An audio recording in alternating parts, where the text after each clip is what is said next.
Извиняй, едно тук не мога да го разбера. 1000 левта да каниш όλα. Това е хубава, нали, гръцка песен. Така. Обаче ако е музиката сещата, но обичам сопската салата, а това вече е чалка. Не е пари, които правят щастието. Но това го разбрах, защото бях беден. Танца е характера на човека. Танца е характер. На третия танц вече идва един ми каза, ако началаш един бед с момичета, от тук ще ти чупим краката. Вие какво семейство бяхте? Бедно семейство, богато семейство? Военно семейство. Т.е. от войната. Ние, примерно, както и половината Кипър, нали, закупихме всичко, абсолютно всичко. Викам на шефа ми, шефе, лятото отивам в Айанапа. Вика, какво ще правиш? Ще си намеря късмета си, викам. Имаме супер много общи неща, ние Балканите. И точно за това тук много ми харесва и да живея. Ще имаме една голяма зала, над 500 гърци, кипърци ще дойдат, освен нали, тук хора от България. Ще имаме музика, дриги, миги, фриги на живо. И тази година, за първа година, на първия международен фестивал Бара е безплатен. Напълно фри, 6, 7, 8. Петък, събота и неделя. Да. Ама въпрос е, човек, където си няма гадже и иска да си намери гадже, дали тези места за танци са подходящи? Точно това казвам. Така да направим един прекрасен, страхотен, позитивен интервю. Здравейте, симпатяги! Отново е ден за подкаст и аз имам един изключително приятен, енергичен човек с страхотна енергия, гост, който дори само като му кажеш името и ти лъха на позитивно настроение. Един човек, който е дошъл от Кипър. Макар че душата му е дошла от Латинска Америка, все пак той е дошъл от Кипър. Човек, който много пъти сте чували и виждали от телевизора да казва Евала! Страхотно! Така. На гости днес ми е Памбус Агапио. Агапио. Браво, Ивайло. Тиканис Кала, поли кала. Дами и господа, за мен е чест и удоволствие тук на студиото. Е прекрасно, между другото, страхотно студио, много хубаво, много позитивни хора. С дизайнер Лучо и тук с Ивайло. За първи път съм тук и за мен е чест и удоволствие да съм, защото прекрасно студио, прекрасни хора. Така да направим един позитивен, прекрасен, страхотен, позитивен интервю, да ви разкажа всичко, нали, от мене. Сега е момента да благодаря на нашите приятели от фирма velizaraonline.bg за това, че спонсорират този епизод. Това е място, на което може да си купите ето такива мокри кърпи за почистване на вашия дом, както и още една камара други неща, за да бъде вашия дом чист и приятен. Благодарим още веднъж на velizaraonline.bg. Много се радвам, че си тук. Благодаря ти, че ти си зает човек. Тази седмица ти е много натоварена на тебе особено. Да. Но защо ти е натоварена, ще разберат хората малко по-късно. Аз ти предлагам обаче да започнем от там, откъдето започват нещата. Кипър. Кипрос. Аподин Кипро. Един малък Памбус, роден в Кипър. Къде е в Кипър? Да, в Никозия. Никозия, това е столицата. Да, в Никозия, столицата. Ако почнем от подпреди, така, нали, се родих на сега турската част, нали, грецка-кипърска част, която вече е турска част от Морфу. 73-та съм роден, 74-та беше войната, бях на една година и майка и баща ми, нали, с още двама ми братия, ни държаха на ръцете. Нали, на ръцете и ходехме, нали, на другата, на свободната част на Никозия, нали, край войната и от 74-та година още не е разрешен проблем, този кипърския проблем. Дано някой ден да се разреши и всичките да сме доволни и щастливи. И така почнах, се родих, нали, 73-та. Когато станах на 7 години, 6-7 години, имах ритъм в себе си, в мене. Всичките деца, нали, имат ритъм все пак, но аз много обичах да танцувам. Майка ми ме записа, нали, на професионалния състав в Кипър, по грецки и кипърски танци. На каква възраст? На 7. Окей. На 7. 6-7 години. А това не е ли много малко дете да го запишеш в състав? Не, 6-7 години е идеално, между другото. Точно за това деца, които имаме тук в Памбус Дансинг Център, като почва 6-7 години, стават много добри. Тогава е най-добре. 6-7 години си е най-добре да почнеш. Почна на 6-7 години, продължи с грецки танци, кипърски танци, като стана вече на 13-14 години вече бях на състава, бях от най-малките и танцувах и чаши на главата. Това е един соло танц, който правиме в Кипър, чаши на главата. 14-15 почнах да обиколих целия свят с танците и оттам се запознах с много танцори, много култури, много страни и точно оттам се запознах и с български хора. Една причина, която заобичах България, е покрай народните танци, защото от народните танци вече разбираш характера на целия народ. На целите хора. И точно за това и заобичах и се запознах с много хора от България и ми беше мечта да дойда в България, като бях на 15 години. Виж хората какви мечти имат в България.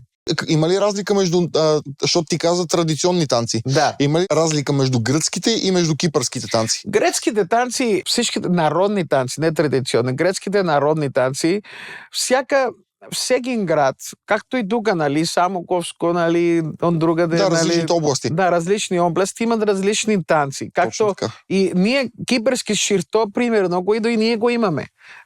Право до хоро е почти същото. Имаме много.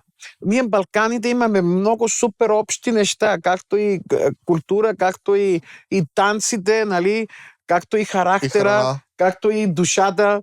Имаме супер много общи неща, ние Балканите. И точно за това тук много ми харесва и да живея. Имаме много общи неща, държавите. И точно за това тази година, казвам, 3 танца, 3 държави, 3 танца, едно сърце, защото ще правиме сиртаги, хасапосервиго, хасабиго и суста, които суста ги имаме всичките. Но модерните грецките танци, които се танцуват на бузукя, на таверните, тези, които знаеш, хасабиго, зембекиго, сиртаги, ето с тези преподаваме и тези, предлагаме на хората, защото ги обучаваме и могат да ходят на бузукя спокойно и да почнат да танцуват, въобще да се притесняват. Тоест, това, което правите вие обучавате хората на танците, които могат да отидат и да ги използват когато ходят да се забавляват. Да, защото може да ги науча карчила, ама едно кипърско, но никъде няма да го използва. Аз искам хората да се научат и да ходят на таверна и когато чуят зембекиго, чуят хасабиго, сиртагин, да станат с най-голямото удоволствие. И вече тук в школата и в България има много хора, които танцуват грецко. Обичат грецко, искат да танцувам. Къде да танцуваме? Тук. Въобще, хора, не е трудно, въобще не е трудно. И има много общо с български народни танци. Не е трудно. За 2-3 месеца научават да танцуват. Зембекиго, супер хубав танц. И пак не е труден. Окей, ако искаш да влизаш по-дълбоко, е по-трудно, но не е трудно да научиш 2-3 фигури основните и да станеш, да се танцуваш и да се забавляваш. На мен ми изглежда много сложно. Не, танца е характера на човека. Танца е характера. И точно за това един немец, примерно един китаец, няма да танцува зембекиго или грецкото, примерно, или народното, както ще го танцува един българин, един кипърец, един грек. Не му е в душата. Така че имаме много общи неща и като танци, като всичко имаме общи неща. То не случайно е казано, че балкански менталитет, балкански дух, балканска култура, балканско сърце, балканска музика, балкански ритми. Защото реално погледнато той в музиката е така. Едно парче го виждаш, пее се на гръцки, на турски, на сръбски, на български, на румънски и всичките пеят една и съща песен, една мелодия. Извиняй, едно тук не мога да го разбера. Примерно, ако ята лефта да кани сола, яда лефта да кани сола, това е хубава, грецка песен. Така? Обаче, ако е музиката сещата, но обичам собската салата, това вече е чалка. Не, това вече не слушам. Искаш ли? Аз искам да си поговорим за чалката, ама след малко. Да. Аз искам да те попитам обаче едно нещо. Ти каза, избягахме от войната с майка ми, баща ми и братята ми. Вие какво семейство бяхте? Бедно семейство, богато семейство? Военно семейство. Тоест от войната. Извинявай, аз не знам какво е военно семейство. Не, дай Боже, никой никога да не разбира. Ние примерно, както и половината Кипър, закупихме всичко, абсолютно всичко. И тръгнахме с един куфар. Буквално. Къщи, колите, всичко оставиха там хората се взеха само ключ, се върнаха с един ключ, дори дрехи нямахме. Една вечер казаха, трегвайте, нали, на нашите, както и на другите, трегвайте, взимайте се ключ, не знам кога ще се върнете и всичките са си тръгнали с един ключ на ръката. И отиват на където намерят, примерно по паранги, по някакви, примерно строиха, как сега, тенди, Палатки, да, и все на всеки са си дали по една палатка, под наем, не за тях. И имаше такива кампинги, които са останали там. Никой не е взел нищо абсолютно. Дори елементарни, дори дрехи не са взели. Защото са им казали, че ще се върнете след една седмица. Една седмица вече стана 54 години. Това е 53 години там. Една седмица. Така че... Най-дългата седмица в живота си. Да, и всичките започнаха от съвсем начало.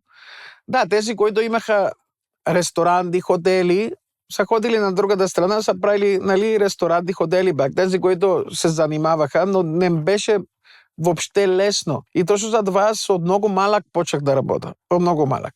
Като станах на 13 години, вече работех по строителство, работех по навсякъде, където имах работа, просто само да помогна. Ма ти си дребен. Ти не си много голям, така здрав, силен. Работих на всичките... Малко момче на строежа. Да, работих на всичко. Сервидьор, строежа, на всичко. И точно за това обаче, това живота е най-големия университет. Живота. Така е. Живота ти дава това да си човек. Университетът ти дава диплома, образование, обаче живота ти дава да станеш човек и да уважаваш всеки човек. Примерно, аз гледам един строител и знам какво е да ставаш от 6 часа сутринта, да ти пригоди примерно един сандвич, защото нямаш пари, и знам какво е петък, като дойде, нали, да вземеш тази заплата, примерно, и сервидьор. Знам какво е да се сервидьор, да ходиш, независимо дали си настроен или не, да сервираш, и да дойде примерно някой да ти се прави на интересен и ти нищо да не можеш да направиш. И точно за това съвсем различно се държа с всичките хора, защото минах от там. Защото си бил там, да. Да, съм бил там, нали, да нямам пари. Но винаги си с усмивка. Нямах пари, но имах живот, имах краката, ръцете, семейството, всичко си имах. И точно за това, за нас това беше най-важно. Щастието, което хората не могат да разберат, че щастие е да можеш да говориш, да можеш да ходиш, да можеш да плуваш, да можеш да гледаш, да можеш да... И това по-натам разбрах още повече, което ще ви кажа. Но това, детските години бяха много трудни и много весели. Да отидем на морето, примерно в една кола, в една, нали, палатка, там, но бяха най-щастливите години. Защото си семейство. Като си дете не ти трябва кой знае колко много. Не. Просто не ти трябва, нито телефони имаме, нито, нали, тогава. Не ти трябва нищо. Просто ти трябва да ти е хубаво, приятно, да имаш семейство, да имаш един хляб, нали, да ядеш. Да не си гладен, да. И това. Аз ходих, играех и футбол. Ти има ли нещо да не си правил? Играех футбол, свободна борба. И бях чемпион там в Кибер, между другото, на свободна борба. Браво. Да. После чупих си ключница. Ужас. И знаеш какво стана? Дойдоха един отбор от България. Националният отбор от България. По борба? По борба, да. И аз шекувах там, бам. И си играехме френдли матчове, нали, приятелски матчове. И точно един от националния отбор от България ме чупи ключница. Той без да иска, нали? Да. Но аз помня, и спрях борбата и продължих, значи бях танци, футбол и борба. Футбол бях много добър, но предпочитах си с танците после. Защото танца ми беше по в душа. Тук в България казваме влечеме. Да, по-ме влечеше ме. Да, влечеше ме танците и точно за това продължих с танците. И като стана на 18 години вече, завърших училището. Ние отиваме в казармата. 26 месеца отиваме в казармата. Години. Да, 2 години, 2 месеца плюс фишовете, които... И 2 години и 2 месеца, т.е. 91-а. От 91-а казармата, да, трудно е, но и това според мен трябва да е задължително. Не 26 месеца, но поне 12 месеца. Да е задължително, защото то наистина да прави по-силен, по-човек те прави. Дисциплиниран. Дисциплинира, да. Това, което трябва да го има. Поне 6 месеца. Аз мисля, че 6 месеца е... Айде, не 12 да купиш. 3 месеца, 6 месеца да избягаш, да живееш сам. Това ти дава много неща. Така е. Окей, 2 години, 2 месеца, 26 месеца беше много. Но все пак, защото каквото и да си готов, изпускаш всичко. Пак от начало трябва. И завърши казармата 93-та, там край на 94-та. Един гиперец, като свърши казармата, значи втората степен да намери една работа, да се жени, да направи децата и до там. Аз не искам да влизам, примерно, в този калюб, да завърши, нали, това, което правят другите, да направя аз. Искам да замина. Просто да замина от Кипър, да ходя да видя и други страни. А ти с танците, понеже спомена, че си обикалял, да. И преди това си танцувал и си обикалял. Преди казармата ходихме Южна Африка, Щатите, Канада, цяла Европа с танците. И лятото много обичам Аия Напа. Аия Напа е страхотно място, примерно, на морето, всички да отиват там на почивка. Хубав курорт кипърски, да. От Нигозия, даже нямах пари, взимахме автобус за 50 стотинки, примерно. То е половин час, 40 минути. Близко е. Да. И ходихме там. Намирахме се къде да останем винаги, нали, с приятели, приятелки и така нататък. И аз винаги мечтах да имам една работа, която да работя от 8 вечерта до 10 вечерта. 2 часа. 2-3 часа максимум. Защото вечерта след 11 отварят баровете, след 2 часа отварят дискотеките до 4, после има автер дискотека, нали? После спиме малко и след това отида на морето от 12 до 5, след това почивка спане, 8 до 10 няма какво направи, защото всички отидаха на ресторанти. Ние нямахме какво направи. Това, което описваш, ти знаеш и как се нарича? Как? Party Animal. Да, наистина бях така. И аз викам на приятели, хора, аз трябва да намеря. Вика, бамбо, ти нормален ли си? Как ще намери така работа? Вика, просто ще намеря. Това искам да направя, това ще намеря. И ходих обиколих на ресторантите, защото знам, нали, и им казах, хора, искате ли танци, примерно, да направим програма и така нататък. И вика, бамбо, да пробваме. И взех още един приятел с мене и правихме програми, танцувални програми в ресторантите. От 8 до 9. А по това време още не е популярно това нещо, така ли? Имаше, но примерно имаше на 1-2 ресторанта, но не беше много популярно. Не, с грецки и кипърски танци. Сложах чашите на главата и така нататък. И като видяха програмата, вика, бамбо, супер, ще го правим всяка вечер, от 8 до 9. Тогава взимах 3 пъти, колкото взимаха един сервидьор за 8 часа. След това от 9 до 10 друг ресторант.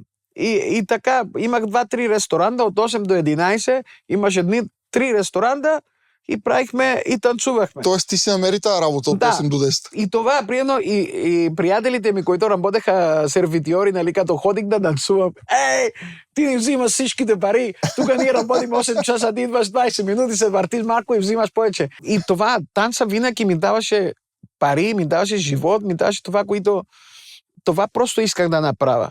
Така че хора, като искате нещо, като много обичате, като имате мечта, просто следвайте тази мечта. Ако ви прави щастливи тази, просто последвайте. Според мен, ако имате много голямо желание, това ще стане. Мечтите се сбъдват. Да. Сега няма да стана министър, примерно, ще да се бедне, но нормални, реални неща, като си окей с себе си, примерно, и като знаеш, просто опитай да го направиш това. И след това ходих в Англия, след казармата. Ходих в Англия на 94-та година. Завърших, нали, казармата. Първо намерих една работа там 3-4 месеца за, как се казваше, да нося пликчета. Деливари. Куриер, куриер, да. Една фирма до нас.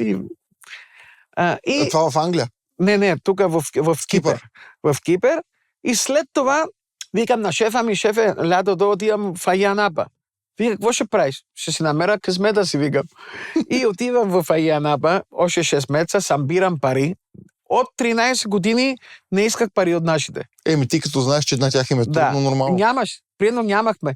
Отива в Айанапа, събирам пари и викам на един приятел, аз ще хода в който живеехме заедно, нали, в една квартира. Той работи сервитьор.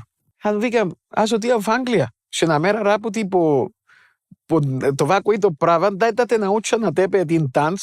Аз ще направя всичко при нашите. Само един да ще науча и ще ходим заедно. А ти търсиш партньор. Да. И му научих, нали, един-два танца. Той ми слагаше чаши на главата и отивам в Англия. Викам, хора, имах на квартира, които ми уредиха. Къде, в Лондон ли? В Лондон, да. Точно в Лондон.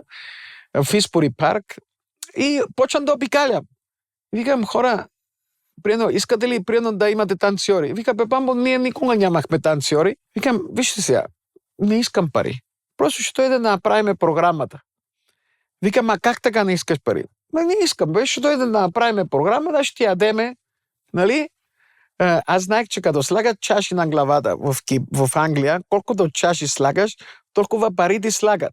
Тоест 20-50 паунда и така нататък. Правата, аз викам, етисто, който искам, аз му викам на шефа, да дойдеш да ми сложиш първите 20 лири на чашата. Да. После остави го на мен. Отивам първо, почвам чашите, 1, 2, 3, 4, 5, почват хората, пари, до 15-та чаша.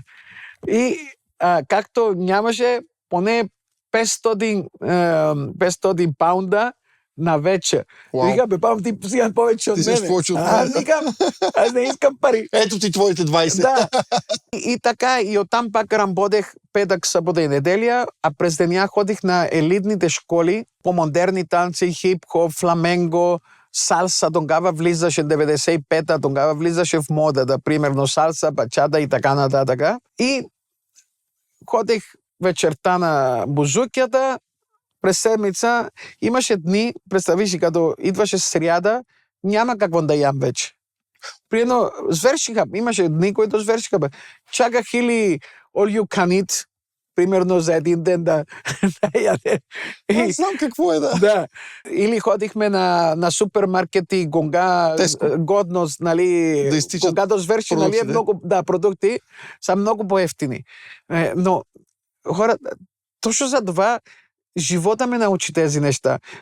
Имаше дни, които седнах, примерно, някои тия, които, нали, просъци, млади, хубави, млади, примерно, само да чувам историите, примерно, как избяга от техните, примерно, как почва наркотици и се жаля, примерно. А ти стоиш с бездомниците? Да, с бездомниците, да. Сядах там, няма какво правя. Примерно, и историите, тези, които имаше един, примерно, нямаше, беше отразен, нали, да. И вика, какво стана? Вика, аз се правих на интересен, да го бия, просто той идва отзад, бам и край си живота ми.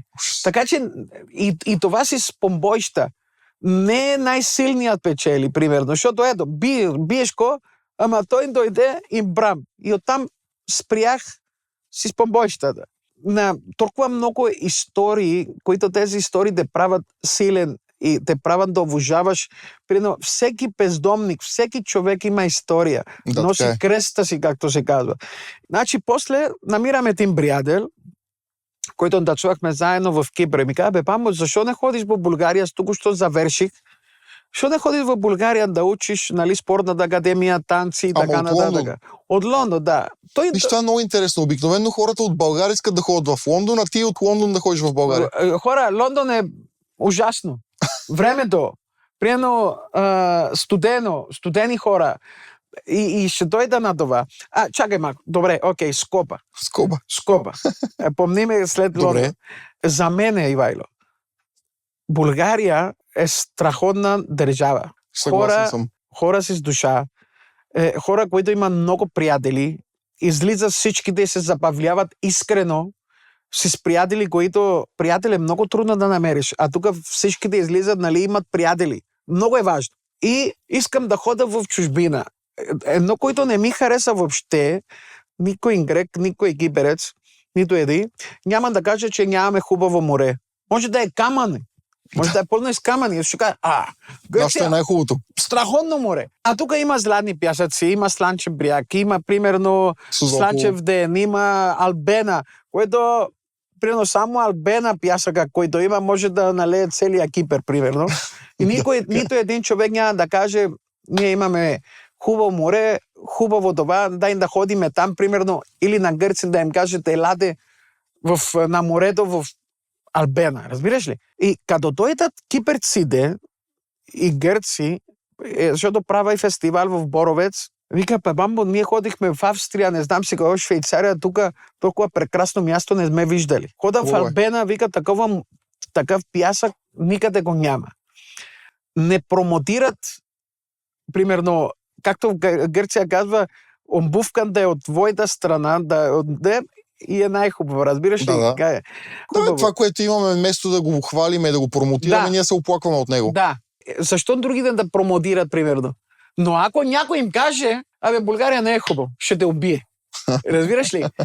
Така че не отивайте, остават тук семействата, остават жените, остават децата, за да ходят за един по-добър живот. Кой е по-добър живот? Да ходят да мият чиниите в Айя Напа или да ходят и да реват в Англия, примерно, който не може дори да излизаш от къщата. Да живееш в една къща, примерно с 10 човека, защото там не могат да позволят. Нали знаеш, че докато не го изпиташ и докато не го видиш, няма как да го разбереш. Аз съм бил 7 години в Лондон, съм живял. Да. Това, което каза току-що е вярно. България е страхотна държава, с страхотна природа, между другото, тук и пари могат да се правят. Естествено, защо идват толкова чужденци тук? Тук идват, всичките фирми са тук. Всичките фирми са тук. Има просто и няма хора професионалисти, защото всички искат да избягат. Да избягаме от България. Да избягам. Ето, Тим беше в Лондон, примерно. Има хора обаче, които и ки е срам да се върнат. Защото, ние нищо не сме постигнали, примерно, как ще ходим? Ще си останем тук, хубаво образование, колко ни е хубаво. Разбираш?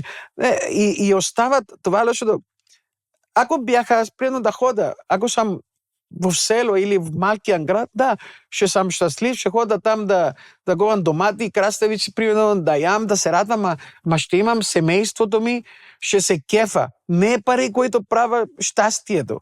Но това, ако разбрах, защото бях беден. Да. Ние имаме една много хубава приказка, камъка си тежи на мястото. Няма нищо по-хубаво това да бъдеш там, откъдето си принадлежиш. Кажи ми сега, ти от Лондон, като дойде в България, какво го предизвика това нещо? Скобите. Свършаме скобите. И отивам в Кипър, за да кажа на нашите, че отивам в България. Реших вече, бяха решен, Дино сега, Дино, ще отидам в България. Как да го направя? Аз ще те запиша, отива в спортната академия и така. Колко пари? Толкова. Отивам в Кипър, работя в Айя Напа пак, събирам парите и казвам на нашите, отивам в България. А ти през цялото това време нямаш жена, гаджета, такива неща сам? Гадже имах. Не бях женен, просто, нали съм... Имаше приятелка? Имах навсякъде. И отивам в Айя Напа, събирам пари, имам много приятели там, супер много приятели. Даже приятели, които живеят в Кипър, в Айя Напа, всичките, като ме видят, бамбо, здрасти, поздравявам всичките, които живеят извън България и тук в България.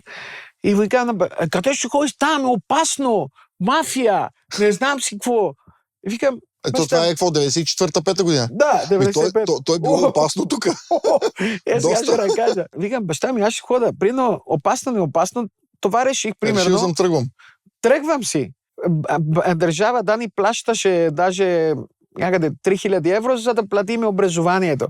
Значи всичко беше платено от държавата. Идвам тук при един приятел, нали, като ме записа и първите 3 месеца май остава на балкона му. Как така? На балкона му, тук на Студентски град. На Студентски град, но няма квартира. Бяха 3 човека и аз нали, има някакви балкони затворени все Да. пак. А ти си спал на балкона. Да, затворени балкони, тия затворени. Така устъклен балкон, да. Тук на Младост 1. След това намерихме друга квартира с още 2 приятели и ходихме на Младост 3.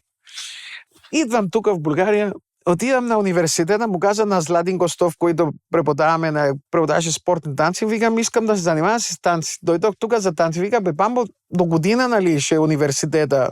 Може да... Викам, виж, аз дойдох за танци, не дойдох за да дойда до година и да заправя това, което знам, просто искам да танцувам, да ходя по състезание, съвсем различно спортни танци. Да. И добре, и ме води в школата му и там танцувахме и ходихме на състезание и така нататък. И работих, почва вече от Младост до Красно село. С автобуси. На другия край на София. Да, какво да направя да изкарам пари? Ходих до Дионисос, на ЦУМ. Ти не беше роден. Знам го гръцки ресторант. А? Не съм ходил, но знам за него. Над ЦУМ. И там имаше, и там си сещата логика, нали, на това. Отивам и почвам да танцувам 96-та година, брат. Майко. 96-та година, когато имаше само черни коли, който сядаше в червило там и ти казах, излизаше шефа, нали, с още 15 човека там и като видеше хубаво момиче, приедно ела си с мене, ти ела с мене. Много страшно беше тогава, наистина. Беше опасно, но все пак беше опасно, ако им пречеше. Приедно ние нито се правихме на интересни, пречеха, приедно им биеха, гърците много ги биеха, защото гърците отиваха с шишетата, уиските, водката, гледаха, елате тука и имаше бой, естествено ще има бой. Аз се приятелих много с школата, там където, нали, танцувах, и само с тези хора излизах. С моите сънародници не излизах, защото те бяха по апартаментите, пушеха, пиеха. Мен не ми хареса това. А ти беше по живота. Да, аз искам да направя примерно това, което с танците. Точно с танците, да излизам, да хода и така нататък. А ти реално погледнато през цялото това време си натискаш на гръцките, кипърските танци. Не. Кога се появяват латиното? След Англия почнах с латиното. И дойдох тук и вече бях, нали, на латино. Даже преди Англия почнах малко. А защо се захвана с латиното? Защото ти харесва или защото е модерно? Грецкото... Защото аз те слушам много внимателно и това, което разбирам до момента е, че ти си бизнес настроен. Да. Във всяко нещо търсиш как може да се правят пари. Да. И затова те питам, дали танците ги избра заради бизнес грецкото тогава беше съвсем различно. Тоест, аз го обичам, нали, Зебеки го и така нататък, но аз дойдох тук да уча латино, спортни танци. И правех салса, беше в модата тогава. Салса, бачата. И салсата, бачата се начва по двойки. Така. Които за социалните танци е много по-добре да преподаваш, примерно, и много по-познато. Тоест, аз знаех, че ще влиза на мода и ще стане голям хит. Ще стане голям хит това. Когато дойдох, нали, ходех и на дискотеки с латиното. Как се каже, на подлизата на... Амор. Не, на подлизата на НДК, там имаше... Там много се смениха, да. И там, сега е момента да благодаря на моите приятели от Линея Латина, Шейни и Пепи, които бяха диджей. Значи имаше Линея Латина, ко правиха партито. Така. Който беше пълно с купинци, колумбианци и българки. Българи много малко. Значи имаше латиноамериканци, малко българи и много българки. И аз влизам, нали, парашутист, никой не ме познаваше. И почвам да, нали, почвам да танцувам, да. И вземам едно момичето от една компания, да, и почвам да танцувам, да я върта и така нататък. Всички стояха и ме гледаха. Кубиците се сърдиха.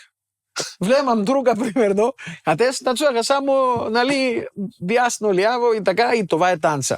Аз идвам, нали, от вече от Англия, от школите и така нататък, които научих. И там всяка вечер бяхме на заведения през седмица, нали, по ладино, по салса. И почна да нацувам, ба. На третия танц вече идва един ми каза, ако нацуваш един бед с момичета от тук, ще ти чубим краката. Кое това? Кубинец. Така. Да. Заклявам ти се. Кипареца си намери врагове кубинци, Да. защото им танцува с жените. Да. Тук в България, разбираш ли? Това е виц.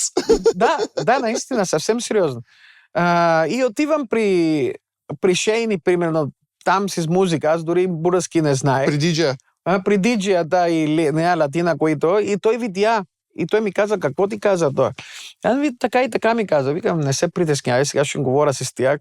Примерно, вие как се казваш? Така, аз викам така, дойдох, бла, уча си в това.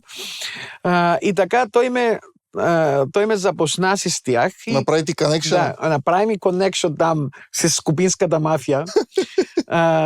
И почвам да влизам и аз с тях, нали, почва да танцуваме и така нататък. И това беше първия сблъсък, нали, с кубинците и с ладиното. И после продължих. И после този Шейни, пак Линея Ладино, ми предложиха да показвам на хората, защото кубинците не бяха сериозни. Само да показвам на хората преди партито и да почваме 97-ма. Окей. Да показвам на хората, нали, да малко да танцуват. Окей, брат. И почвам там. И 98-ма вече отворих първата Pambos Dancing Center. И какво стана? Кубинците, ладиоамериканци и така нататък, казваха, че аз не преподавам истинската салса, аз преподавам зорба салса, зейбекико салса, разбираш, грецка салса. Не знам си каква салса. Завист. И това много ме амбицира, супер много ме амбицира, които забравих всичко, спрях грецките танци, спрях всичко и се занимавах само с това. Защото и хем го обичам, салса обожавам. Нали? И салса може да насува цяла вечер, зейбекико ще насува 2-3 танца. И много обожавам. 98-9, а 2000 година, понеже имах едни приятели, които имах такова за пътуване, агенция от Кипър, и ми вика, Бамбо, имаме тук пътуване до Куба, искаш ли да те вземем с нас? Ти като нацуваш. Аз викам, да, отивам там 15 дена. И викам, аз не искам да се върна. Примерно, те взеха една заплата там, насам надам пари. И там се останах 3 месеца в Куба, сам. Намерих една къща, нали, зад една стая, зад една къща с една баба. Ето тази история с бабата, просто тя не говореше английски, аз не говоря кубински и пак с това. И после почна да я готва, защото в казармата бях готвач. Почна да готвиш на бабата? Да, бях готвач в казармата и викам, тя вика, окей, нали, си говореше кубинката, аз викам, ела тук. И я сготвих там. Bueno, qué bueno. Аз викам, ти ще ме научиш на кубински, аз ще ти сготвя, ние ще ходим да говаме, нали, да пазаруваме. То беше едно песо, примерно, комунистическо с купони. Да, с купони. И така се сприятелихме, тя ме научиваше, нали, на това, ме запозна с компанията, аз излизах, намерих други школи, примерно по карнавалите там, по улици и живеех като кубинец. Живеех наистина като кубинец. Даже полицията там те проверява с паспортите. Да. И след първия месец им викам, ти лъжиш, ти си кубинец, обаче лъжиш с паспорта. Аз викам, не бе, човеката ми паспорта. Живеех за да усета, нали, да пия вода от извора, защото не иска някой да ми каже, ти не го правиш както трябва. За да сложа името Pambos Dancing Center, значи искам това, което правя, да го правя и да знам защо го правя и как го правя. Никой да не ми казва, нали, защо. Върнах се вече и стана много популярна, нали, направи популярно до латино, по карнавали, по улици, на всекия медия, при гала, при моя приятел Ники Канчев. И павно кипереца, който не учи на ладино, кипереца, Pambos, който не учи на ладино, навсякъде. И идва момента на господин Станислави. Аз това ще да те питам, това ли е момента, в който ти стана широко популярен? Шоуто на Слави? Значи, ходих на всичките абсолютно предаванията. Нямаше предаване и телевизия, които не съм ходил. И моята приятелка Деси от екип гости ми звъни юни месец. Ми вика, Бамбо, Славите иска да дойде на предаването. Аз викам... Като гост. Като гост, да. 2007. Значи, минах от всичките предавания. От 2000 минах от всичките предавания. Там не исках да хода. Тогава беше най-популярното предаване. Слави или те прави, нали, или те хвърли на... Или те закупава. Или те закупава, примерно. Я викам, не мога. Вика, как не може? Ти си преди, който отказваш предаването. Аз викам, тя не съм готов. Тръгвам за щатите сега. Приедно другия те тръгва за щатите и ще се верна 11 септември. Вика, добре, 11 септември ще ти се обадя. 11 септември след обяд ми се обади. Аз вернах се малко по-рано. Да. И вика, Пембо, така и така, край на септември, 15 септември, да речем 16, Славите иска на шоуто да танцуваш, да говорите. Още сега се вернах, вика ви сега. Няма да ти се обада повече. Искаш, ако не искаш, няма. И реших да вземам това предизвикателство. Наистина беше много голямо предизвикателство за мен, шоуто на Слави. И ходих на шоуто. Поправим, ако греша, това е там, когато с Мария танцувахте, с едни зелени... Да. Днеска съм го гледал. Да. Това беше първото предаване. Това е първият път, в който се появяваш. Това е първото предаване, което ходих при Слави. Това е първото предаване. И танцувахме там. Много харесаха. Много им хареса. Много му хареса на Слави. Много, нали, беше страхотно. И тогава му дойде идеята на Слави за танцувай си с мен. Танцувай с мен. Да. И ми вика, Пепамбо, Слави, искате да говорите нещо. Бяха, добре. Вече бях. Говорихме и така искам да направя, нали, това предаване, искам да ни помогнеш. Аз викам, Слави, каквото искаш. Разчитай на мен. Да, разчитай на мен. Първо направим кастинг. И на кастинга, за видиш, не само до късмет, трябва и ти да действаш. Разбира се.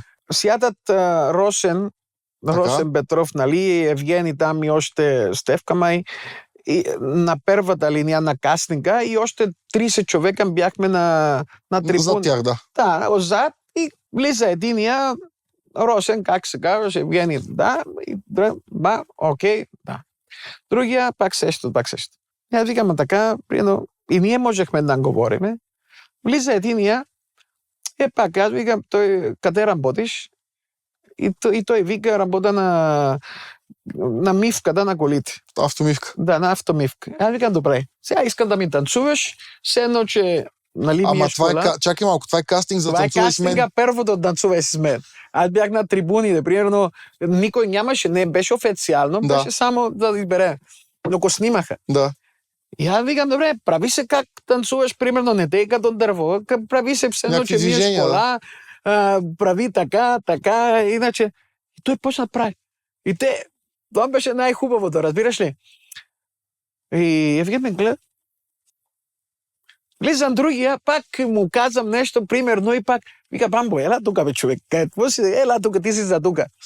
И излезах долу. И тогава стана, нали, хита с мукни, скаси, с това.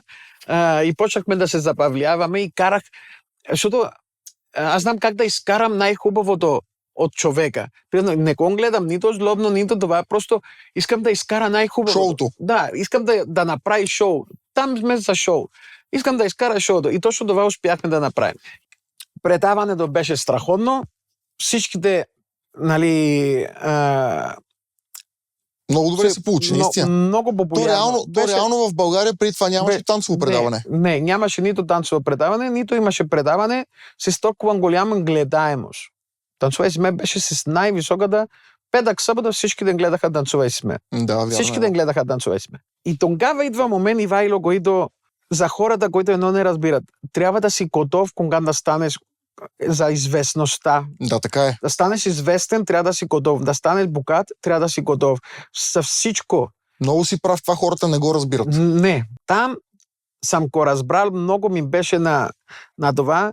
Аз добре имах примерно добри хора около мене, които ме спираха, нали, все пак трябва да имаш някой.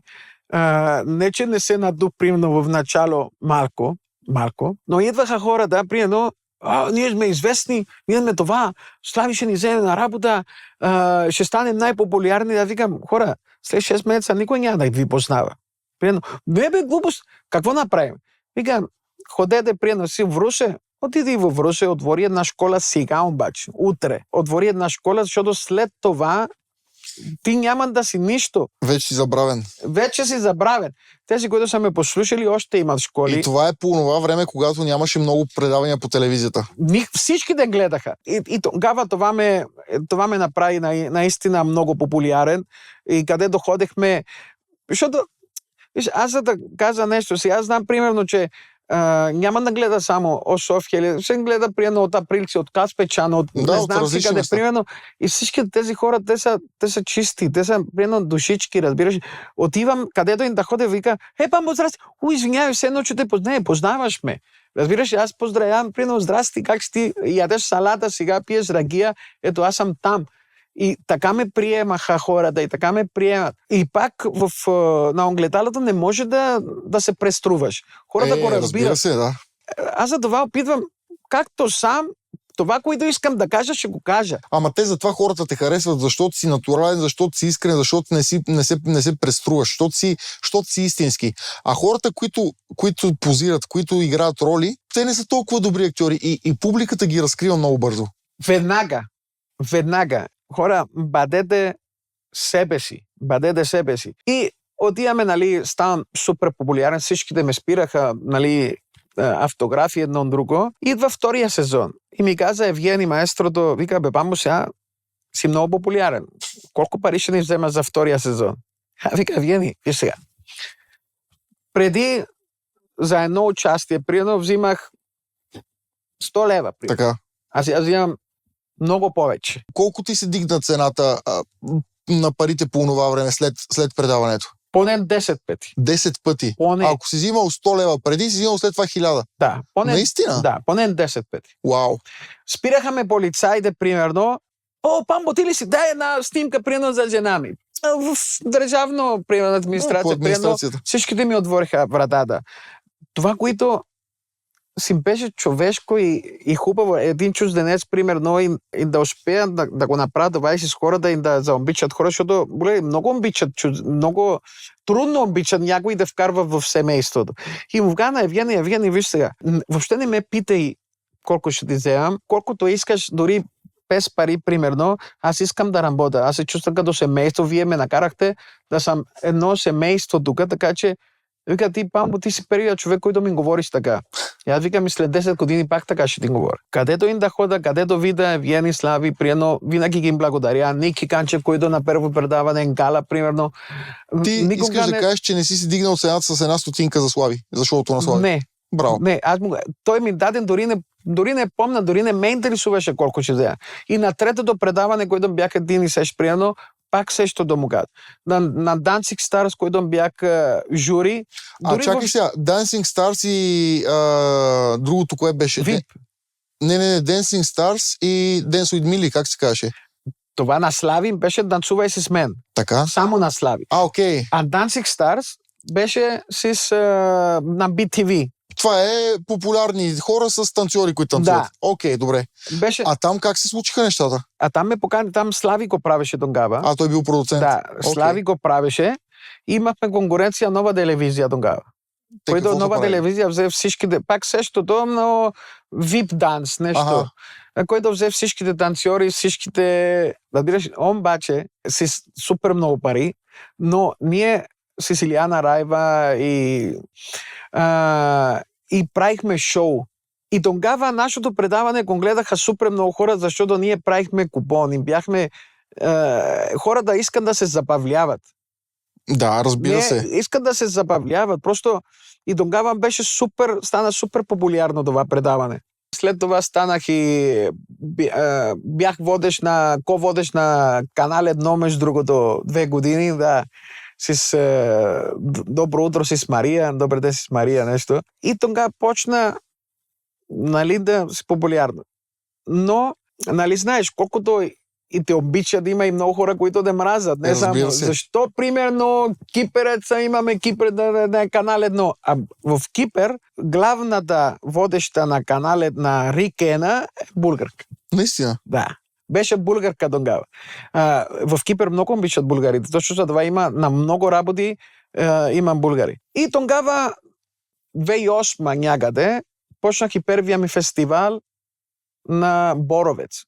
Тогава тук имаше много фестивали в Европа, но не уважаваха труда на Балканите, на руманците, на българите, примерно на гърците и така нататък. Аз пробих, защото от 2000 година ходих в фестивали в Англия и там познавах хора и така нататък и почнаха да ме канат навсякъде. Аз където им да хода, викам, хора, има много големи звезди, приедно в България има много големи танцори, има много добри. Окей. 2007 реших да направя фестивал, да доведа тези, които ми казваха, нали, няма, плюс гърците, кипърци, руманци, приятели, семейства и направих една минимална цена в Боровец да направим фестивал. Етистини, които си мислиха, че няма да стане, съм българи. Казах, къде ще ги води на планината, тук хората дойдоха тук на... Така, добре. Идват. Казах на колегите, нали, дай, там ще танцуваме. И оттам, от първата година, почнаха вече да канат хората и на техните конгреси. Защото като дойдоха тук, видяха нивото на хората, видяха тази гореща атмосфера. Чужденците? Да, чужденците, да. Видяха красотата, вече съвсем им се промени виждането, погледа. Имаше още, нали, един фестивал с известни, но тук беше за хората, които не танцуваха, т.е. не бяха популярни. Аз взимах хора, които не могат да ходят в чужбина. Да. Дойдоха и тези, които организират. Тоест ти си го направил международно? Направих го международно, за да дам сцена на нашите хора. Разбираш ли, не иска звезди. Ако направих 5 звезди, 5 тия големите звезди, нали, най-добрите тези, танцори. които в чужбина са казали, те не са кой знае какво, ти си ги докарал тук, за да видят, че тези хора също са добри танцори. Да, и те са ги видяли. Има гърци, които после станаха гърци, даже Кипърец заедно с България станаха второ място на световни шампиони, нали, второ място на шампионата. Най-популярните са почнали от сцената на Боровец. Сцена на Боровец, на Балканския конгрес. И вече почнахме, нали, всичките да отиваме, да ги канат хората и да стане популярно. И взе супер много голям популярно. Танцувахме тук салса, бачата преди гърците, преди руманци. Аз от 98 година съм една от най-старата школа, затова ме вика бащата на салсата, най-старата школа на Балканите, не само на България. Да. Това е голямо постижение. Да. Това е голямо постижение. Браво!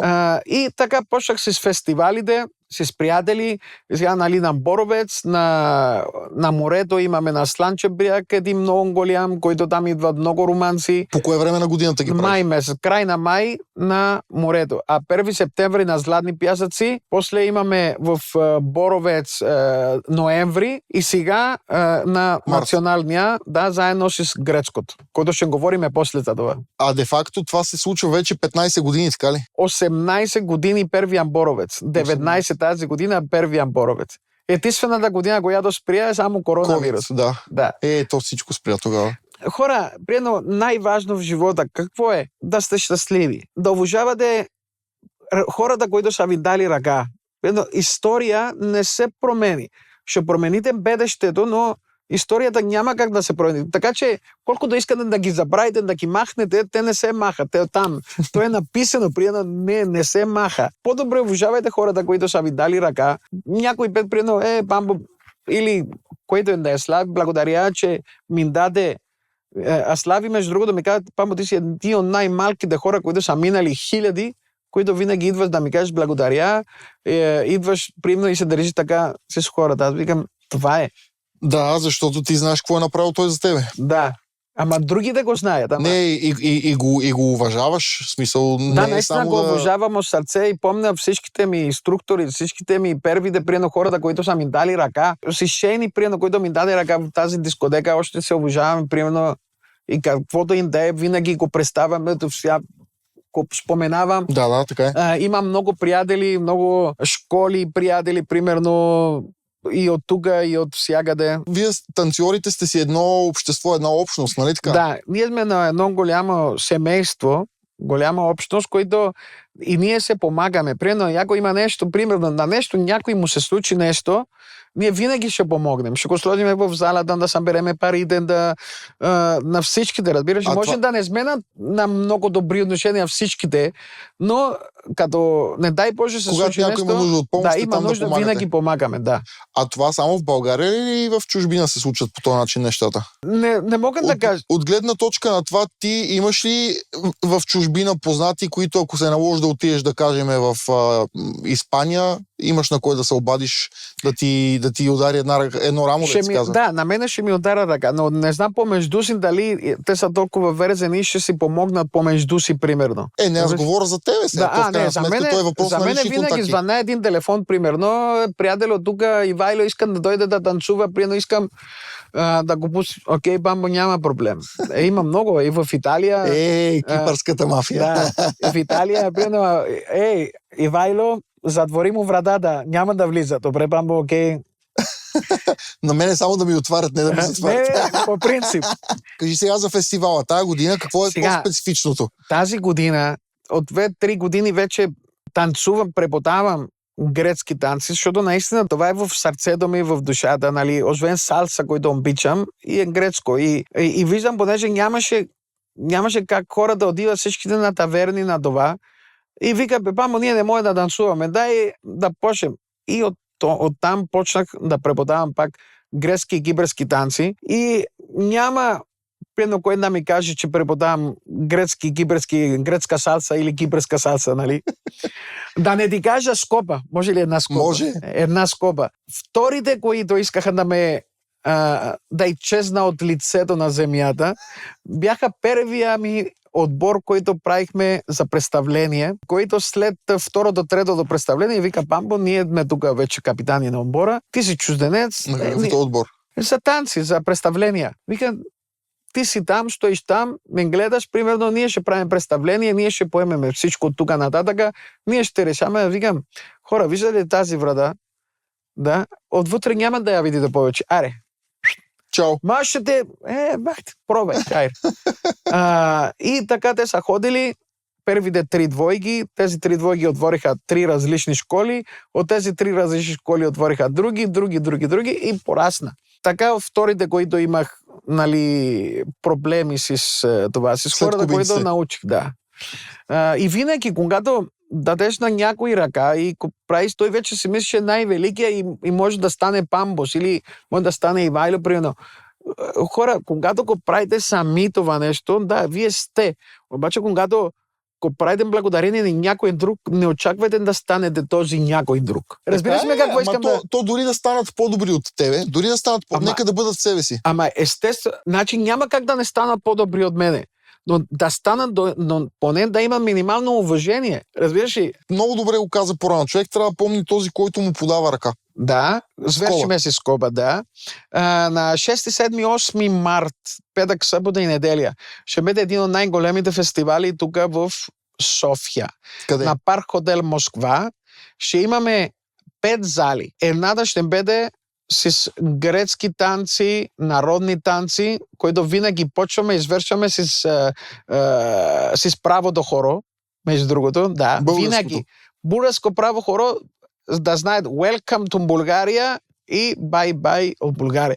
Винаги почваме, каквото им да е, навсякъде почваме с Welcome to Bulgaria. И ще имаме една голяма зала, над 500 гърци, кипърци ще дойдат, освен, нали, тук хора от България. Ще имаме музика, дриги, миги, фриги, на живо. Ще имаме танцори, всичките школи. Почваме от петък. Ще имаме една зала за салса, много голяма, с певци, танцори, инструктори от този, който спечели American God Talent, ще дойде, доста инструктори за бачата, мистер Косимо Диаманда де ла бачата ще пее и други, ще има инструктори от Испания и така нататък, и за една зала за кизомба. И програмата почва... Чай са. Гръцки танци, Да, салса, да, бачата, бачата, кизомба. кизомба. И кюбан ще имаме уроци от Иванчито и още бевзи за кюбан салса, защото те са различни видове. Кюбан и елей, те са различни. И почваме това в петък. Петък ще имаме уроци от 5 до 7. Ама във всеки ден ще има всичко това. Да, от 5 до 7 имаме уроци. Уроци за ладино и за английско. Само Така. от 2 зали. После имаме шоу програма с хората от България, от Балканите, примерно от Латинска Америка. Ще имаме шоу програма и грецки, нали, и бурски хора. От 9 до 10 и половина. След това почва партито, всичките на 4 различни зали. На 4. Грецко, салса, бачата и кизомба. Почваме партито, всяка зала. Влизаш, бачата. Отвариш вратата, затвариш, влизаш, салса. Кизомба.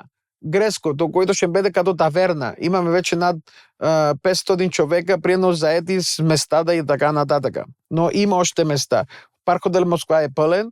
Тук взехме и парк хотел Видоша, който е почти пълен. Освен тези, които ще дойдат, нали, без accommodation. И тази година, за първа година, на първия международен фестивал бара е безплатен. Напълно фри. 6, 7, 8. Петък, събота и неделя. Да. И после свършваме, отиваме да легнем 2-3 часа и 12 часа почват уроците на 5 различни зали вече. Ти си защото имаме партия, кюбен. Да. На 5 различни с грецко, кюбен, бачата, кизомба и така нататък. От 12 до 5. 5 часа имаме най-голямото сиртаки. Всичките ще се хванем на най-голямото сиртаки. От 5 до 6. 6 до 6 и половина ще имаме най-голямото хоро, защото трябва да ги научим и хорото. Разбира се, да. И после имаме състезание за грецки танци, сембекиго и латино. Вечерта пак шоута, партито до сутринта, другия ден пак също до 12 до 5 и празнуваме Деня на жената на 8 март. Всичките заедно и goodbye парти. Така че хора, ще бъде наистина едно страхотно преживяване. Цените са много ниски, нали, за това, което предлагаме. Има фри бар, има шоу. Не е нужно да знаеш да танцуваш. Дори тези, които не знаят, ако искат да слушате музика, може да гледате, може да се забавлявате, примерно, ще станете все пак да направите един дан, дори една бяла роза ще стане, дори едно зебекигон, дори едно чифтетели, примерно, на латино. Имаме анимации, т.е. всичките ги хващаме да танцуват. Тоест не е само за танцори, не е само за тези, които могат да танцуват. Да, всеки един е добре дошъл да дойде просто да се забавлява. Да, ще видят хората от Италия. Има много хора. Имам 5 школи от Италия, които ще дойдат. Имаме от Испания, имаме от Германия, имаме от всякъде. Има хора, които идват тук да видят.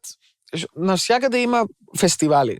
Тук ни прави по-интересното това, че тази балканска душа, колкото и да не ти се вярва, приедно и не знам как ти звучи, гостоприемството, което има тук, българите много уважават хората, които идват и учителите така, да. И така нататък. Аз върша снимки си с тях, примерно, говорят си, примерно, и се усеща тази топлина, се усеща, които за разлика от Германия, Словения, примерно, да не споменавам други държави, това го няма. Да, това е. Те са студени хора. Да, да не говорим за Англия, нали?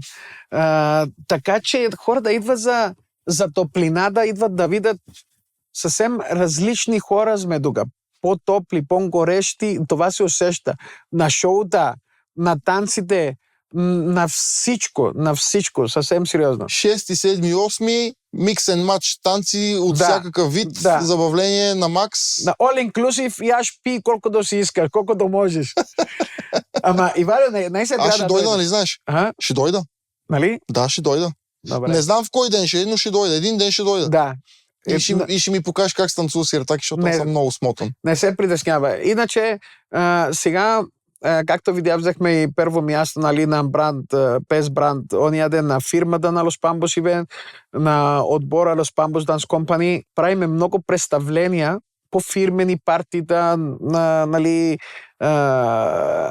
и други, нали, тържества, на най-добрите тържества ние ги правиме. Забавлявате хората. Да, забавляваме хората, защото имаме една програма, не само ладино, имаме фламенко, ладино, хип-хоп, модерно, грецките танци, които правиме и след това взимаме хора всичките и танцуваме заедно с тях. То е всичко в едно, малко по малко, да не им писва на хората. Първо правиме шоу и след това разтанцувате хората. Танцуваме заедно с хората. Така че, дами и господа, ако имате тържество, фирмено парти, кръщене, сватби и така нататък, Los Pambos Dance Company може да бъде с вас, да танцуваме и да се забавляваме искрено. Много е хубаво това, което правиш, защото аз съм забелязал, аз работих много години по заведенията като барман. Да.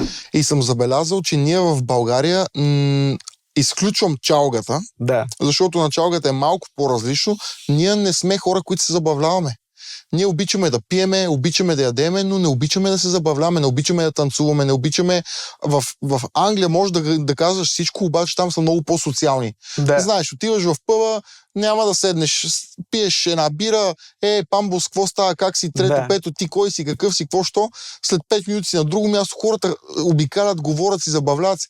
А ние тук сме малко, обичаме мъжете да седнат и да гледат жените да се поплащат леко, да. И не сме много по танците. Ивайло, искам това мнение да ми го кажеш след фестиваля. Обещавам.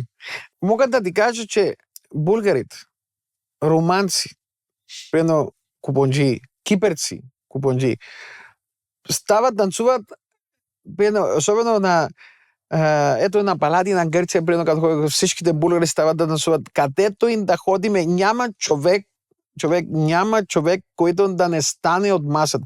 Жените особено, мъжете не толкова. Това ти казвам. Но жените супер много танцуват. Просто няма спиране.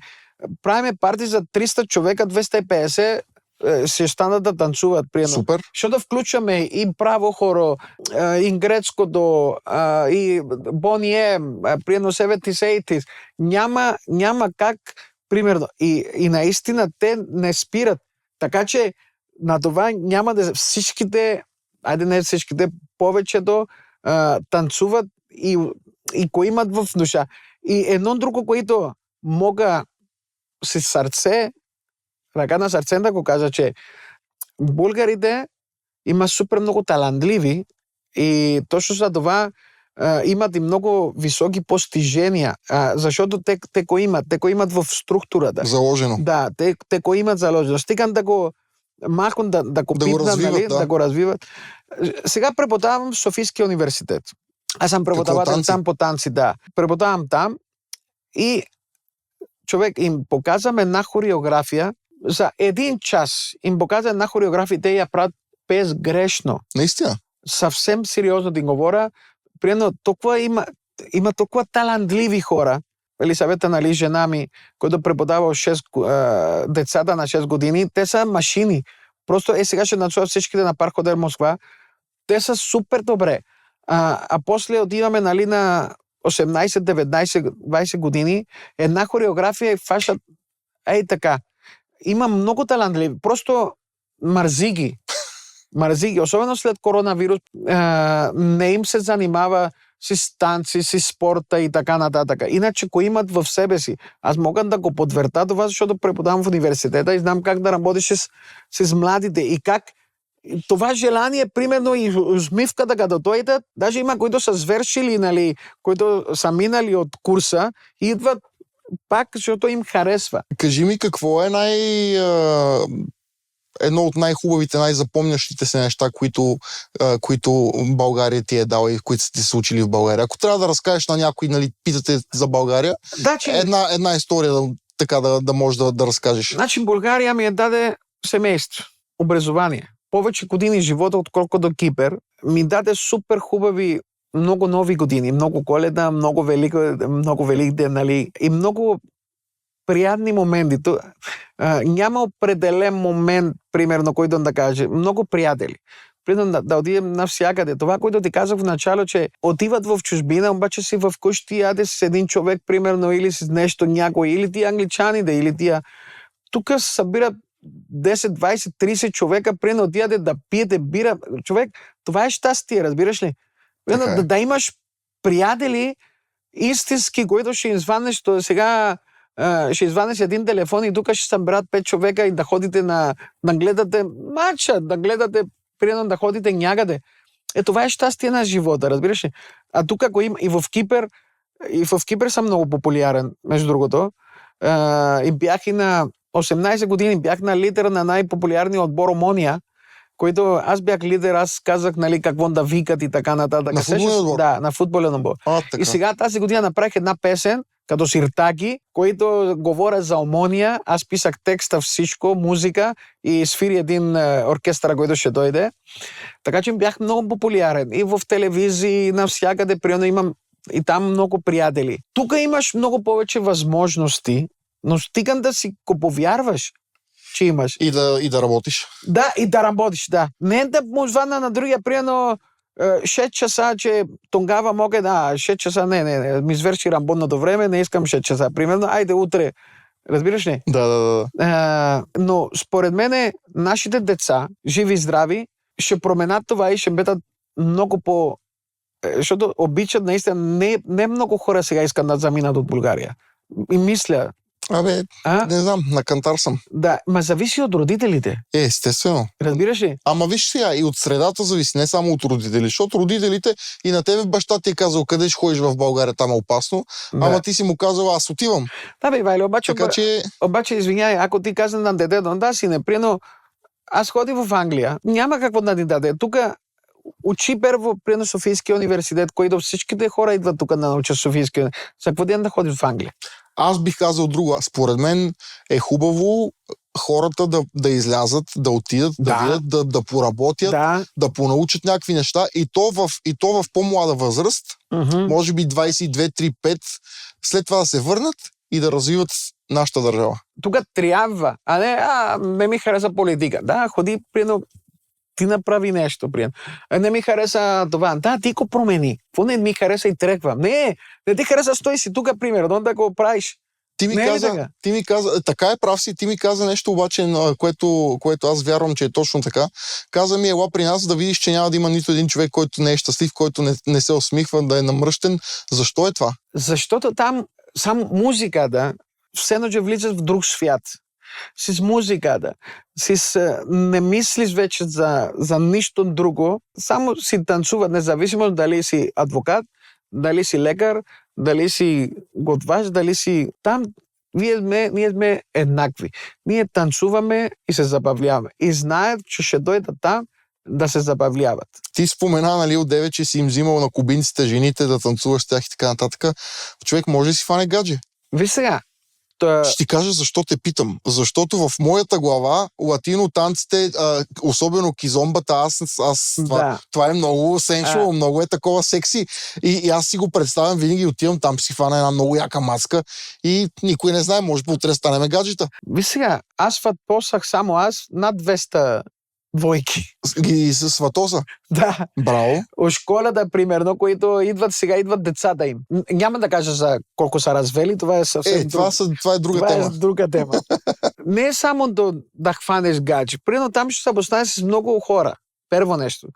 Защото всеки танц, който ще направиш, ще правиш 30 танца, ще запознаеш с 30 момичета. После ще ходиш, ще я видиш, здрасти, как си? Примерно ще я видиш по улица, как си, какво правиш, примерно всичко наред, да ходи на кафе. Аз знам, ти на мене не ми обясня, аз знам. Ама въпрос е, човек, където си няма гадже и иска да си намери гадже, дали тези места за танци са подходящи? Точно това казвам, че могат, но да не го видят само, аз ще хода там, защото... Да си търся жена. Защото да си търся жена. Не, там ще хода първо нещо за здравето, нали? За движение, за здравето, за ослабване, ако ще, за социалната среда. Има хора, аз за това ти го върта, примерно да не ми се хода, че там само за жени. Не. Има хора, които са затворени, примерно, и седат по компютър, идват на танци съвсем други хора. Има хора, които момичета, които идват без прически в начало и след 3 месеца, дори 2 месеца ще я видиш как си с прическата, си с ногтите, поядисена, нали, гримирана и така нататък. Да я входи си с приятели. Виждаш хора, които не говорят, идват там и вече И се променят. не спират да говорят. Разбираш ли? Да, ще хване гадже, но не е това първият. Предо ще прави много приятели и оттам естествено ще намери гадже, ще намери жена, ще намери какво да ще. Тоест музиката и танците предразполагат хората да станат по-социални, по-отворени, по-усмихнати, по-готини, ако щеш, и това води след себе си... Да, и по-закачливи, ако ще приемат птиците, нали, на дървото там и се закачат, разбираш ли? Ето, се движат. Движението е закачка, особено и с тази музика. Ще кажеш, отиваш в улица, нали, има 1000 хора. Да. Няма да се запознаеш с един човек. Така е. Както се разходи, какво ще му? Здрасти, какво правиш? Нали? Но идваш на танци, има 50 човека в групата, тези 50 вече са ти познати. Разбираш ли? Те врезва едно нещо. Точно за това танците и школите по танци, нали, така когато танцуват и по двойки, едно хубаво, независимо и народни танци, нали, да всичките танци, не е само за латино, не е само... Отиваш и се запознаваш с хората си. Ама латино танците са малко по-секси. Вися, грецко приедно танцуват, нали, по-отделно. Няма как тази химия, нали? Да. Бачата, салса, има тази химия, които... Нали, за това ти говоря. Да, има тази химия, но стигам да не прескочиш, точно за това ти казах преди. Разбрахте, разбрах лично. Ако да не дойде някой и все пак не пазиме хората, но има момиче, които не им е приятно да дойде някой приятно, само, нали, дайте.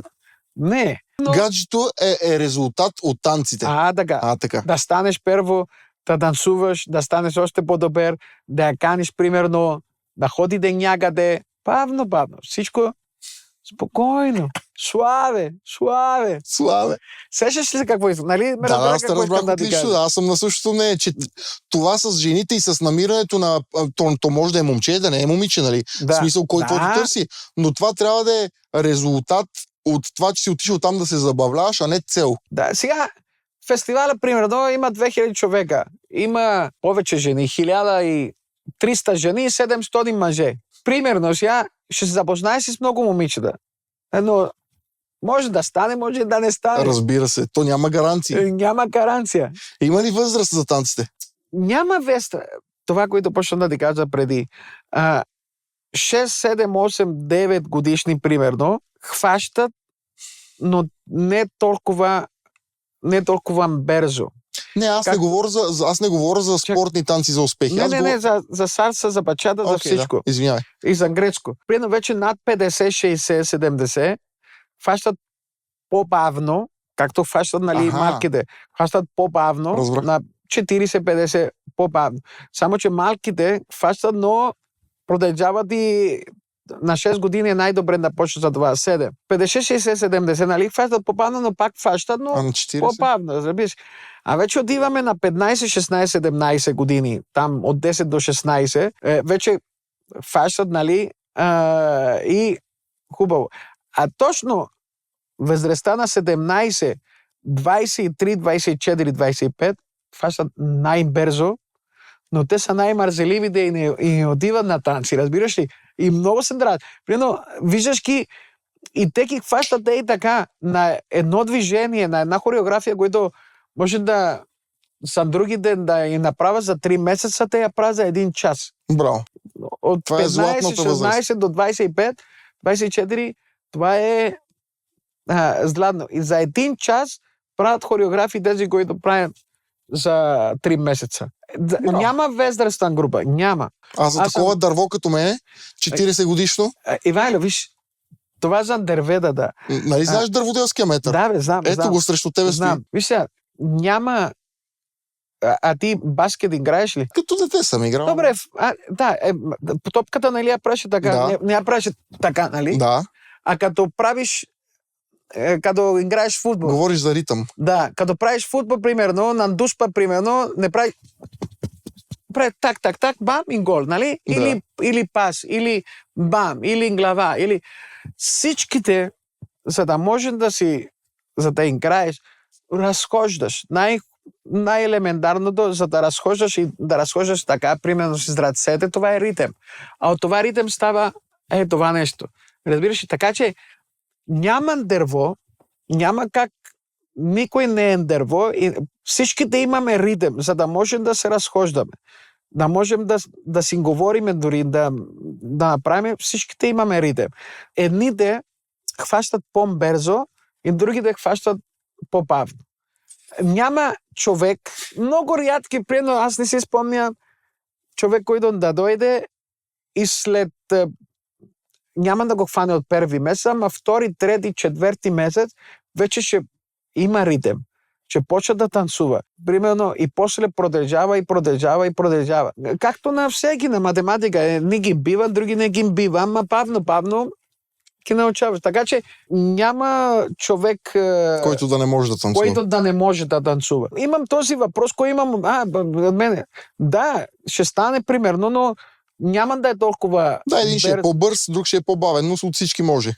Ти си на 40 примерно. Не може ако да хванат в една група на 20 годишни, те ще ги хванат изведнъж, а ти още ще чакаш да видиш за какво става въпрос.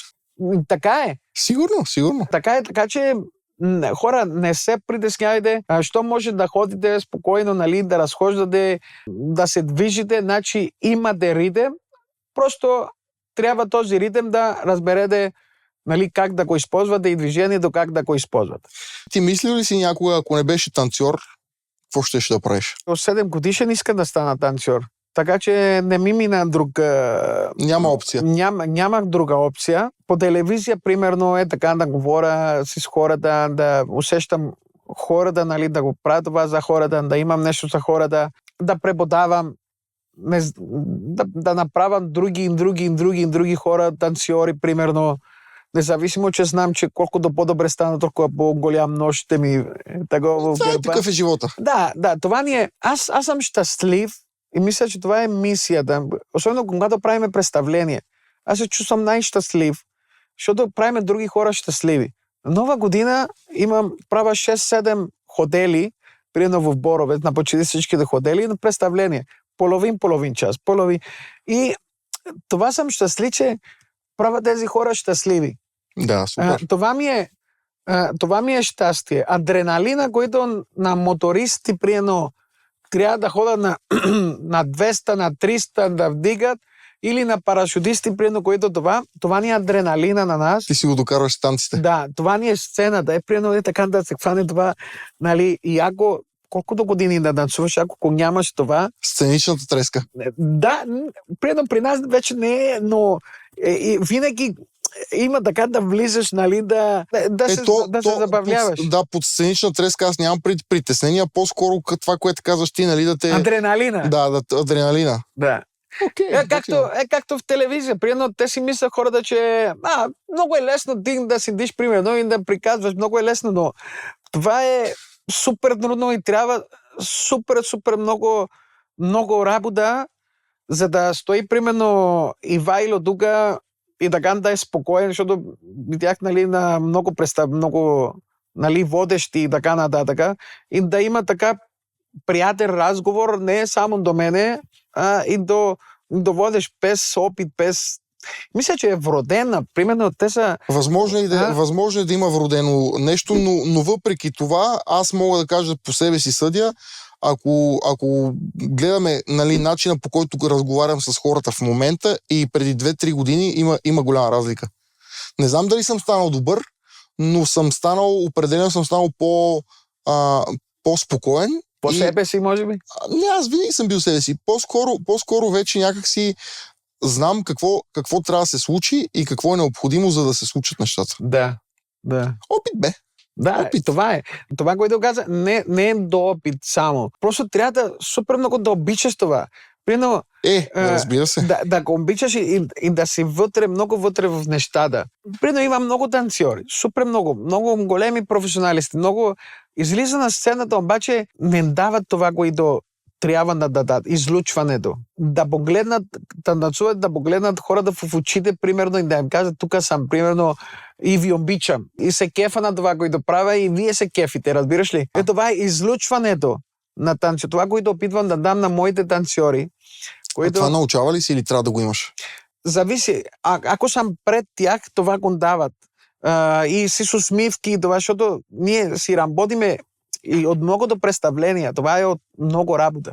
Има, които са вродени, примерно се... А другите, които, нали, трябва да работиш много. Се превръщат в такива. Да. Но, примерно, за да е в групата, ми трябва да се с усмивка и да знае, че ние се забавляваме и трябва да имаме това излучване на хората. Ако сега можеш да се видиш с 15-годишния Памбус, какво би му казал? Би ли му дал някакъв съвет? Или съответно някой друг, нали, който е на тази възраст? Ивайло, виж, всяка възраст има хубавите неща, които трябва да ги изживееш, така че да не кажеш, примерно, сега ако бях на 15 години, колко хубаво ще да е. Разбираш ли? Примерно, отиваш на училище, след това правиш, нали, тия штуреди, които правиш и така нататък. После казармата, който трябва. След това хубаво да пътуваш, както и ти каза, примерно, пътуваш, правиш, виждаш сам. И за мен беше най-сладко винаги, когато успявам да ги направя сам тези неща. Естествено. После семейство, деца, разводи, като тебе, като мене, вече ставаш по-зрял, примерно. И това, ако говорим, нали, за семействата, примерно, един мъж трябва да е много по-зрял, за да направи, нали, здраво семейство и да има и да е отдаден на семейството, на децата така, и така нататък. Така че колкото по-възрастен си, примерно на 40, примерно, е идеалната възраст, колкото и да не го вярвам другите. Защото ако се жениш малък, трябва да кариера. Трябва да работиш, примерно, усилено. Нямаш време за да видиш децата, няма време да направиш, примерно. И после идват разводи, идват проблеми и така нататък. Но на една възраст, като тебе, примерно, според мен е много ти си много по-зрял и много по-готов, за да се отдадеш вече на семейството. Да, така че, абсолютно. Това, което исках да кажа, че никога няма да кажа, искам да съм на 20, на 30, на 40, на така нататък. Защото никога не казвах, няма да го направя това, като стана, нали, по това. Не.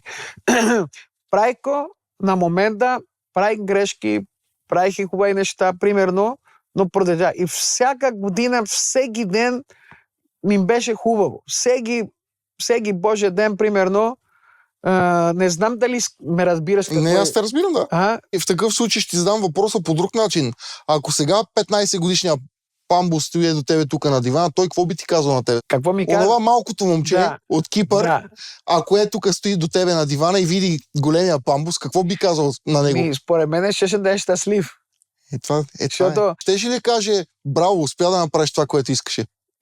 Да. Защото в крайна сметка аз те слушам, нали, не знам вече колко време говорим, ама търса работа от 8 до 10. Бам, намирам работа. Да. Искам и сега работа от 6 до 10. Да. Хубаво да е, искам в Англия да ходя, бам, в Англия. Искам в България. Ти реално всичко, което си поискал, си го направил. Всяко нещо, което исках да го направя, просто аз го правих. Независимост и без да преча и никой. Дай Боже, примерно, нито пия, нито примерно с наркотици занимавам, нито това. Вода си спокоен живот, хубав живот.